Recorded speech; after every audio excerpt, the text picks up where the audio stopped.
Oui, partir, seul, à deux ou en famille, un rêve partagé.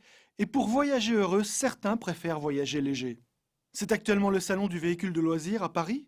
Et le minivan qui a le vent en poupe aura une place de choix cette année.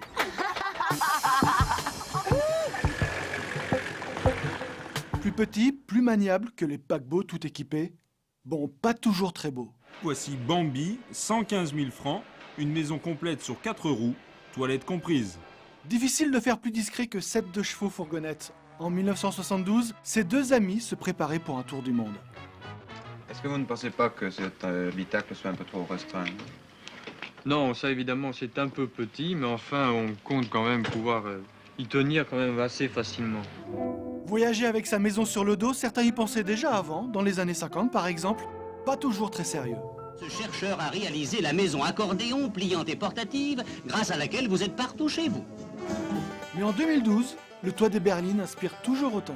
Montée en 30 secondes, la hussarde est une tente sur voiture, l'objet universel pour vacanciers mobiles, né d'une idée toute simple.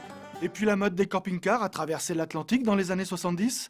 D'abord des petits modèles, des Ford, comme celui de cette famille qui a fait Paris-Katmandou 1 an sur les routes de l'Asie. Des paysages magnifiques, des rencontres et la vie dans quelques mètres carrés. Il y a aussi eu le mythique combi Volkswagen increvable, ou bien plus rare, l'estafette de Renault avec une version camping-car dont on voit l'intérieur ici en 1960. Mais le mieux, c'est encore d'imaginer un van selon ses envies, un rêve réalisé par ces retraités vadrouilleurs dans les années 80. Tu as trouvé de quoi déjeuner? Voilà, une baguette et du lait. Ça va. Bon, ben on se met à table, je suis tout de suite prêt, et puis on se met en route, on va pas rester là trop longtemps. Le petit déjeuner dans un fourgon Peugeot, aménagé à leur demande, pas grand, pour mieux se fondre dans le paysage. En choisissant de faire équiper au départ un véhicule utilitaire, Jean-Pierre visait un double avantage. Un aspect extérieur discret et les dimensions d'une simple voiture de tourisme.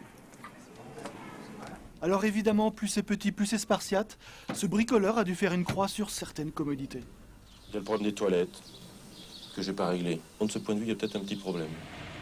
Mais cette façon de voyager modeste, sans contrainte, certains la recherchent aujourd'hui en faisant revivre ces petits escargots à roues. Nous, on est plutôt des vagabonds, on aime être autonome, s'installer là où on veut et être dans un esprit d'époque des années 70. Pas imposant, pas tape à l'œil, juste l'envie d'être libre et tranquille. Tu veux que je sorte les pyjamas? Oui, mon chat.